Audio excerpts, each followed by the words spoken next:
All right. Good morning, everyone. And thank you so much for joining us all here today. Today's shiur should be le'ilu nishmas, our dear friend Menachem ben Yisrael Yaakov, as well as my dear aunt Rivka Bas Gavriel Tzvi, and for Zaidi Reb Shmuel ben Yosef Dov HaKohen, and as well as l'refuah Shalema Bekarov Mishalom ben Sarachol, Miriam Basara, and Yair Yeshia ben Chaya Atara. We are on page 172 in the art scroll, for those who are following along. Yesterday we finished talking about Bitachon and how we should utilize that when it comes to fulfilling the needs of running a family, having a wife and children, and how we should utilize that time, understanding that not only we should be doing it with our full heart, but even though we're doing it with our full heart, that we're doing exactly Hashem's will. Today, we are talking about Bitachon when it comes to dealing with friends. How we should go about understanding the concepts when somebody comes to you as a friend for your help and assistance. Now, he says like this, let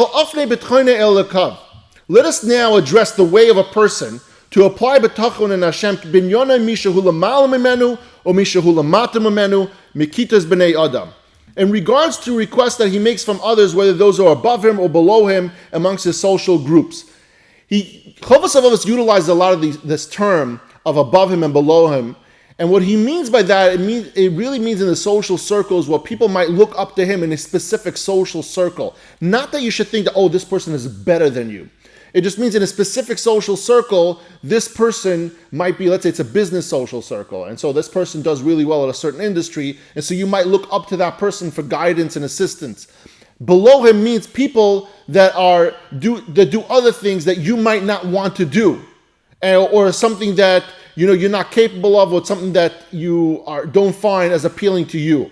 And that's what he means by that. Hapanim hayisharim loy. The proper approach to this is this: kishayavi oisa yatzarich lavakesh chayfetz mishahu lamal memenu or lamata memenu. When the need arises for a person to request something from one who is above or below him in these social circles, is sheyiftach by el lekav, is that he should rely on Hashem regarding his need. V'yasimem siba behashlamasa, and should consider these people that you're leaning on for their help only as a means of fulfilling the need that Hashem is going to provide to you. Understand that at the end of the day, Hashem is going to be the one who's going to provide for you this request that you're making, and you're only leaning on these people as emissaries, as a shaliach, to get this done, because you're not capable of it on your own, on a matter of bederech hateva, as cause and effect. And to illustrate this analogy, he says like this: it is like when a farmer designates working the land and sowing it as a means of his livelihood. So he works the land, he sows it, and he waters it, or rain comes down. And if Hashem wants to provide for this farmer to yield an abundant crop, what happens? The person, when he gets this abundant crop, the farmer davens to Hashem and he thanks Hashem for the outcome. The farmer doesn't thank the land, the earth, that he planted the seeds in that gave him the outcome. Although, Rav Av is saying, that's the same exact way as when you go to someone for a specific outcome because you need their help in a specific task. The thank you doesn't belong to the person for the outcome. The person in that analogy is just like the earth. The farmer doesn't thank the earth, he thanks Hashem for that outcome. But the land is not owed thanks for this. Rather, he thanks Hashem only for he provided the farmer with the means that came through the land, as the land was that shaliach. Conversely, if Hashem does not wish to provide to the farmer the outcome that he so desires, the land will not sprout. Or the land will sprout, but Hashem is going to send a magefa or something else, and he's going to burn out this crop that you got. The same thing He says, the same should be a person's attitude when he makes a request of those who are above him or below him in the society. In his eyes, therefore, the weak person is as strong as the one who's equal insofar in order to fulfill his abilities. Just like the farmer thanks Hashem for the outcome, and he doesn't blame the earth if it doesn't produce a bountiful crop, the same way it should be your mindset when you go to someone and ask them for their help. Your mindset is that the help, if Hashem decreed you should get it, is going to come to you, whether it's through this person or not. But also, you should understand, if it doesn't work out, don't blame this person saying, well, you should have helped me. If you would have helped me, I wouldn't have had this terrible outcome. Meaning to say that this person is the cause for the terrible outcome. No. The same way Hashem is the one who gives you, is also the one who prevents things from happening as well. The shaliach in the middle is never the one to blame for both the good or the bad. Now he goes further and he says, he should rely on its fulfillment only on Hashem. If it is fulfilled through a person that you went to for help, he should thank Hashem who fulfilled this request. And he should also thank the one whom his request was executed. This is also a super, super important part. Understand that the fulfillment of your request, that thank you belongs to Hashem and Hashem only, because that's the only one who's going to make it happen. Don't neglect thanking the emissary, the shaliach, the person you went to for help. Aliba hatoivle, for his good heart, for his will, his bechira to want to help you. And also for being a worthy emissary through whom Hashem brought about this benefit. That when you went to this person to seek a positive outcome and this person helped you, you received a positive outcome, you should thank this person for his bechira, his willingness to help, but also through that the fact that this is the person that Hashem chose to be the worthy emissary for this positive outcome. Because you have to know something. Hashem only sends positive outcomes through people who are deserving of those positive outcomes. Even the shaliach, the conduit to which Hashem uses in order to get to you, to get that outcome, Hashem only uses people that are worthy of them. He says he uses tzaddikim.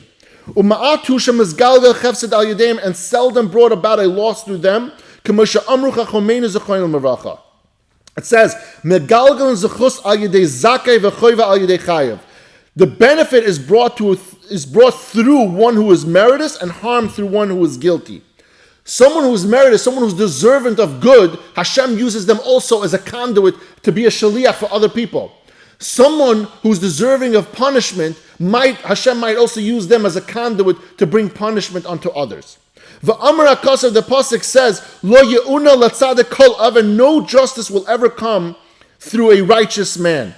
So therefore, the benefit that you received from a person who helped you when you asked them for a task, and you got a positive outcome through that, not only are you thanking Hashem for the outcome, but you're thanking them for their bechira, their willingness to help, but also giving them praises and blessing them, because obviously Hashem wanted to use this person because they are good people. And that's one of the things that when we thank this person, we also give them a bracha, is to continue doing whatever they were doing because they were worthy of this outcome. And he goes further now and he says, V'im lo yishlam lo al yadehem. If on the other hand, when you went to somebody for that help, it didn't work out, it didn't go as expected, al yashimen, he should not blame that person. Don't blame the person who you go to for help. You thanked him when you received the help and a positive outcome, but understood that the thanks goes to Hashem for the outcome, and you only thanked them for the bechira and for the willingness to help. The same is true over here. Don't blame them if it doesn't work out, saying it was you that made this thing not work out. V'al yisle bahem kitzur. Nor should we attribute to them any lack of effort. Meaning, don't go to them and say, had you tried harder, this would have worked out in my benefit. You didn't try hard enough. You can't blame them for their effort, or the lack of effort, or not putting in enough effort. Because at the end of the day, they had the bechira, they tried, whatever it is, whether they put in a lot of effort or not, it doesn't matter. They did hishtadlus to some degree, but the outcome was never up to them regardless. It doesn't make a difference how much or how little effort they put into it. Rather, he should thank Hashem who chose the best outcome for him in this matter by not fulfilling his desire. It's going back to the old understanding, is that everything that you have or don't have, that's because Hashem wants you to have, and that's what's best for you. And because the outcome over here in this specific task wasn't in your favor, or your favor meaning in your eyes, what you think is your favor, therefore, you should just understand that that's just meant not to be, it's the best for you at this time. And it's just not meant to be right now. And he should praise those whom he asked for help to the full extent that he knows of the efforts to do his request. Meaning, if you went to someone, asked them for assistance, it didn't work out the way you wanted it to, it failed completely, you're still supposed to thank that person for their help. The outcome is up to Hashem. This person did their hishtadlus, they did their part. You thank them and say, thank you so much for your effort, for all the hard work. I understand it didn't work out. That's up to Hashem. But you deserve thanks because you chose to help me. You put your best foot forward. And it's not up to you either whether or not it happens. But I appreciate the fact that you were willing to help me. Even though it was not completed as he and they had wanted it to be, even the person who wants to help you also wants it to be fulfilled. When you go there to someone, ask them for help, and they're willing to help you, they also have appreciation when it works out. Right? Everyone wants, when someone comes to them for help, that the outcome is positive. Why? Because they feel good about that. He should act this way with his colleagues, his friends, meaning everybody in his life, people with whom he does business dealings with, as well as his attendants, as his partners. All these cases, when you go to someone else, that you require another person to fulfill something that you desire, that is the mindset you need to have. Don't blame your business partner for something not working out. It's not their problem for the outcome. Don't blame them. They put their best foot forward, understandably so. If they're not putting their best foot forward in your mind, again, maybe you have a different conversation to be had, say, hey, work harder. But at the end of the day, that's not happening, not because of that person's lack of work ethic. That's not happening because Hashem doesn't want that for you right now.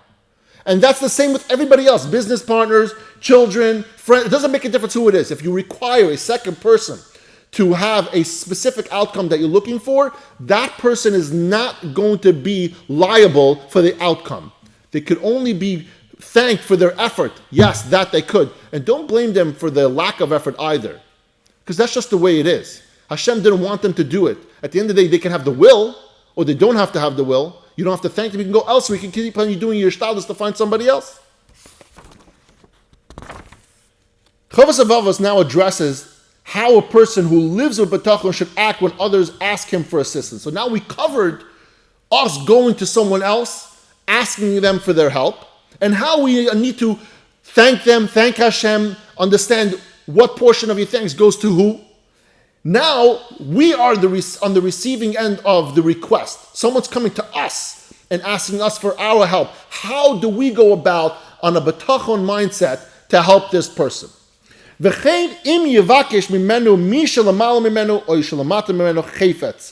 someone comes to you, someone above him and below him in the social circles, he should go about doing it wholeheartedly. Someone asks you for something, you're willing to do it, put your full heart and effort into it. If you're not interested in doing it, don't do it at all. But he's saying over here, put your best foot forward. The same way you would do a hishtadlus for yourself with your best foot forward, do the same thing for someone else. And should put forth sincere effort to fulfill the person's request. Provided he has the opportunity to put forth that effort, and that the requesting party is someone to whom it is proper to apply effort. It means that if someone comes to you with a request for something that's not kosher, maybe it's against halacha or against something, your own personal thing that you might not want to do, don't do it. Providing that a person's coming to you for assistance of something that you're willing to do for yourself or anybody else, you're willing to do that. That you should put your best foot forward in that case. After you put your best foot forward, you do everything you can, you should rely on Hashem in so far the fulfillment of the request. Meaning the outcome, the same way the person is coming to you for your help and he needs your help, your mindset should be like, look, Hashem, I'm going to do my hishtadlus to help this person, but at the end of the day, it's Hashem. You have to, as the person who is the helping hand, should understand that it's Hashem that's going to make this happen, regardless of your capabilities or not. If Hashem indeed fulfills it through him and makes him a conduit for someone else's good, if this task succeeded and it was through you, he should thank Hashem for this. Thank Hashem that the outcome was positive. Don't thank yourself and say, oh, you know why this worked out? Because I'm the capable one. I'm strong. I'm smart. I know this industry super well. I was able to guide him in the right direction. And the reason this outcome happens is because of me. No. The thank you do is you thank Hashem for the outcome. You thank Hashem for someone coming your way and the opportunity that you had to help this person. That's a big thing also. But the outcome was never up to you to begin with, no matter what your capabilities are. You could be the strongest person on earth. If someone comes to you and asks you for your help to move something, the outcome is still not up to you, even though you're very, very strong. And if he is prevented from fulfilling his fellow's request and does not meet with the success in carrying it out, meaning he put his best foot forward and it didn't happen, al yashem nafsha, he should not blame himself. Don't blame yourself for the lack of this outcome. Why? Because at the end of the day, it's not up to you. You do your hishtadlus, just like we do every single day with everything else. You wanted to help this person. You had the bechira. You had the love for this person. You want this person to succeed as much as you want the outcome to be positive. But if it doesn't happen, don't go back and hurt yourself and say, put yourself in a rut, say, oh, I couldn't make it. I'm a loser. No, you're not. Hashem didn't want it to happen. Rather, after exerting himself and personally putting forth his best effort for this cause, he should inform his fellow that although he was not successful, he did not lack when it came to his hishtadlus, providing that he didn't slack. You're responsible that if it didn't work out, go to your friend and say, look, I wanted to help you. I tried. I really worked hard. I made 1,000 phone calls. I vouched for you. I did all that. At the end of the day, the outcome wasn't what you wanted. I understand that. But don't think it was because of a lack of me. Same thing. Don't hurt yourself in saying, I wish something I did wrong. No, you didn't do anything wrong. You put your best foot forward. It's up to Hashem for this outcome. Rav Av says over in the Cliff Notes, he says that this has a spiritual obligation as well as also a personal obligation. He says the reason why you shouldn't be blaming yourself in these situations from a spiritual standpoint, because we understand that it's not up to us. We understand it's up to Hashem. But also from a human standpoint, if you keep kicking yourself for not succeeding when helping a friend or doing or something even for yourself, well, why ends up happening? You get depressed. And you wind up really believing the fact that you're not capable. And what happens is you stop trying. You stop doing hishtadlus. All Hashem wants from you is just the hishtadlus portion. He's not saying that you need to be the strongest person, the smartest person, the most capable person. That's not what's required of you in order to be able to have the positive outcome. If it's Hashem wants that to happen, it's going to happen. So the practical idea over here as to why you shouldn't be blaming yourself all this time is because you're going to put yourself in a rut, you're going to get depressed, and you're going to stop trying. We do not want you to stop trying. Hashem does not want you to stop trying because that's all He wants you to do. Hishtadlus. When you put your hishtadlus, the outcome obviously is up to Hashem, but you need to do your basic hishtadlus in those matters. So to recap, when someone comes to you for help them. If you could, or point them in the right direction, do that with a full heart. Don't have this idea that you're the one who made it happen. It's never you. Don't put yourself on a pedestal over there. It's never you. Not for this person, not for anyone else. At the end of the day, if the success happens, it's only because Hashem wanted it to happen, and it wasn't through you, it would have been through someone else. The same way the mindset of the person who's seeking help. The person who's seeking help has to understand that the help that he is going to get is going to come from Hashem, regardless of who he goes to. And he has to have that mindset when he does have a positive result. Thank Hashem for the result. Don't forget to thank the person that helped you. That person is worthy of that thanks because they had the choice. They could have said, no, I don't want to help you. It's not going to change your outcome. But They chose to put their best, they chose to take time out of their day, money out of their pocket, and to help you. And so for that, they deserve a thank you.